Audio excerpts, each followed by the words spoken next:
ابھی لوگ یہ بھی بہت پوچھتے ہیں کورونا وائرس میں ہم کون سا وظیفہ پڑھیں؟ بھائی گناہ چھوڑو، آپ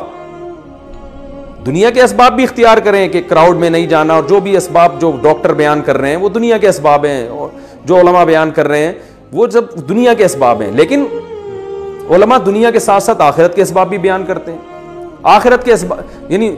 کورونا وائرس کے جو دینی اسباب ہیں وہ کیا ہیں؟ رسول اللہ صلی اللہ علیہ وسلم نے فرمایا جب کسی قوم میں بے حیائی آتی ہے تو ایسی ایسی وبائیں آئیں گی کہ تمہارے باپ دادا نے کبھی سنی بھی نہیں ہوگی۔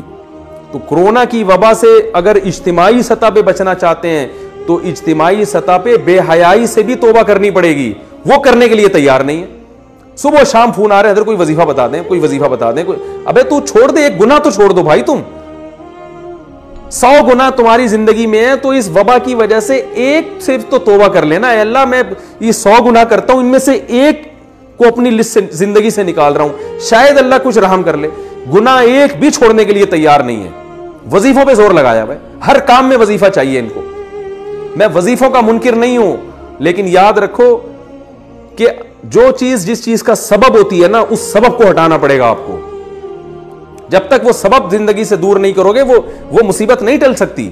اور اگر ٹل بھی جائے گی تو اس سے بڑی مصیبت کا پیش خیمہ ہوگی، کیونکہ فرعون پر جب مصیبتیں آئیں تو مصیبتیں ٹلی ہیں، فرعون اس خوش فہمی میں مبتلا ہو گئے کہ ہم نے تو توبہ بھی نہیں کی، موسیٰ علیہ السلام پر ایمان بھی نہیں لے کر آئے، اور پھر بھی اللہ نے مینڈکوں کا عذاب بھی ہم سے دور کر دیا، جوؤں کا عذاب بھی دور کر دیا۔ وہ اس خوش فہمی میں تھے کہ اب ہمیں توبہ کی ضرورت نہیں ہے، مصیبت تو ویسے ہی ٹل گئی۔ ان بیچاروں کو یہ نہیں پتا تھا کہ بھائی یہ جو مصیبت ٹلی ہے نا، یہ بڑی مصیبت میں ڈالنے کے لیے، اب تجھے سمندر میں پانی میں غرق کیا جائے گا، اس کے بعد یہ چھوٹے موٹے عذابوں کی تجھے ضرورت ہی نہیں رہے گی۔ تو یاد رکھو وبا تو آتی ہیں چلی جاتی ہیں، وبائیں ہمیشہ سے آتی رہی ہیں، اللہ کرے یہ بھی چلی جائے، جلدی چلی جائے۔ ہم کمزور ہیں،